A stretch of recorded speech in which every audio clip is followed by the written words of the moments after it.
গরুর বট বা ভুঁড়ি কার কার পছন্দ অবশ্যই কমেন্ট করে জানাবেন। আমার তো অনেক পছন্দ। অনেকেই ভিজে যায় গরুর বট পরিষ্কার করা থেকে শুরু করে রান্না থেকে শুরু করে একটু ঝামেলা, তাই খাওয়া থেকে অনেকটাই পিছিয়ে যায়।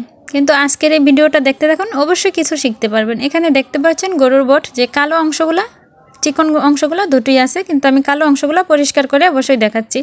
এখানে পানি আমি নিয়েছি, পানিটা খুব ভালো করে ফুটিয়ে নিব। আর এই ফোটানো পানিতে কালো অংশগুলো যেগুলো আছে ওইগুলো ছোটো টুকরো টুকরো করে করে আমি একটা করে ছাড়বো। এটা উঠে মানে 4 থেকে 5 সেকেন্ড রাখবো, পানিতে রেখে উঠিয়ে নিব। উঠিয়ে গরম গরম অবস্থায় আমি এটা একটু চামচ দিয়ে হালকা একটু দিতেই পরিষ্কার হয়ে যাবে। অনেকে আছে চুন দিয়ে করে, আমি মনে করি চুন দেওয়া হচ্ছে এটা খুবই সহজ আর এটা খুব স্বাস্থ্যসম্মতও হয়। চুন দিয়ে করলে অনেক ঝামেলা হয়, স্বাদের এদিক সেদিক হয়ে যায়।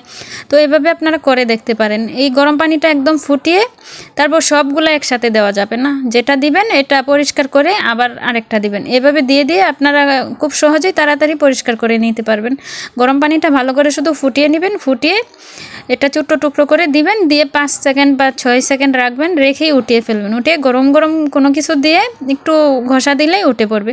তারপর চিকনগুলা তো জানেনই, একটা ছুরির সাহায্যে মাঝখান দিয়ে একটু করে এটা পরিষ্কার করে নিতে হয়। এটা তো দেখানোর কিছু নেই, কিন্তু কালোটা নিয়ে একটু ঝামেলা হয় সবার। আর এদিকে দেখতে পাচ্ছেন কালো যেগুলো উঠেছে, আমার বিল্লি সে খাওয়া শুরু করছে। আর এগুলা ভালো করে ধুয়ে তারপর একটু হলুদ দিয়ে সিদ্ধতে বসিয়ে দিছি। একদম ভালো করে সিদ্ধ করে নিছি, প্রায় 20 মিনিট আধা ঘন্টা এরকম সিদ্ধ করছি। তারপর এটা আমি একটা নতুনভাবে বুড়িটা রান্না করতেছি। আর দেখতে দেখুন কীভাবে রান্না করতেছি। এখানে আমি কিন্তু পেঁয়াজ রসুন কিছু দিই নি, আগে দিয়ে দিছি হলুদ মরিচ, গরম মশলা, তারপর গোলমরিচ তো মাস্ট। বুড়িতে আমার গোলমরিচের স্বাদটা খুব ভালো লাগে।